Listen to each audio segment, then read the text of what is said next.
సినీ నటి రమ్యశ్రీపై హైదరాబాద్లో దాడి జరిగినట్టుగా తెలుస్తోంది. మంగళవారం గచ్చిబౌలి పోలీస్ స్టేషన్ దగ్గరలోని ఎఫ్సీఐ కాలనీ లేఅవుట్లో హైడ్రా రోడ్ల మార్కింగ్ చేపట్టారు.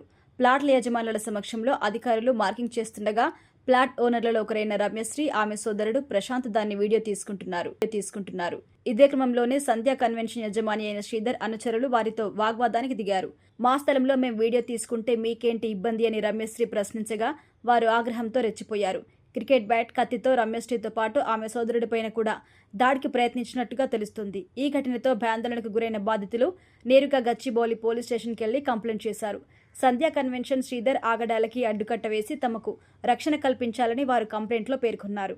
అయితే రమ్యశ్రీ కంప్లైంట్పై పోలీసులు విచారణ ప్రారంభించినట్టుగా తెలుస్తుంది. ఆమెకి, సోదరుడు ప్రశాంత్కి పెద్ద దెబ్బలేమీ తగలకపోయినా ప్రశాంత్ చొక్కాపై రక్తపు మరకలు గుర్తించినట్టుగా సమాచారం.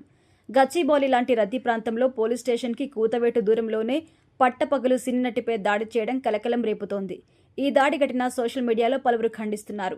నగరంలో భూ కబ్జాలకి పాల్పడుతున్న వారి అరాచకాలకి ఈ ఘటన ప్రత్యక్ష నిదర్శనమని, ఇలాంటి వారిని వదిలిపెట్టకూడదు అని డిమాండ్ చేస్తున్నారు. మరి రమ్యశ్రీ దాడి ఘటనపై పోలీసులు ఎలాంటి యాక్షన్ తీసుకుంటారు అనేది ఆసక్తికరంగా మారింది.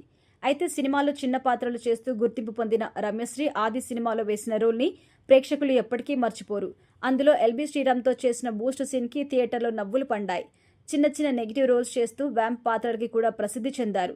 రమ్యశ్రీ అసలు పేరు సుజాత. నటిగా కాకుండా డైరెక్టర్, నిర్మాత, రైటర్, డాన్సర్, మోడల్ ఇలా తనలోని ప్రతిభనంతా ఇండస్ట్రీలో చాటుకున్నారు. తెలుగు, తమిళం, కన్నడ, మలయాళ, హిందీ, భోజ్పురి భాషల్లో సుమారు 250కి పైగా సినిమాలు చేశారు. 1997లో కోరుకున్న ప్రియుడిలో చిన్న రోల్తో సినీ ఇండస్ట్రీలోకి అడుగుపెట్టారు. 1940లో ఒక గ్రామం సినిమాలో ఆమె పోషించిన సుశీల పాత్రకి గాను నంది స్పెషల్ జ్యూరీ అవార్డు కూడా లభించింది.